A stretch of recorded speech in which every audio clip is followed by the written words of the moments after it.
Today we'll talk about how can you get free local storage on your Magicplan app. We'll go to figure out the solution or know how you can do that on your app. So you just follow these ways and it's going to work with you. All you have to do in first, you just go down here, you click on profile and account down here. So then it's going to take you to your profile. It's going to show for you like this. Then all you have to do next, so you just click here on app preferences, you just click on it.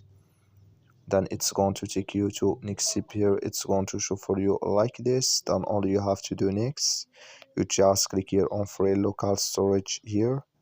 So then you click here on confirm. Then here automatically it's going to add with you here on your Magicplan app. So that's all you have to do. That's all. I wish you are great. You just follow these ways, then it's going to work with you. Thank you for watching. Don't forget to support us by liking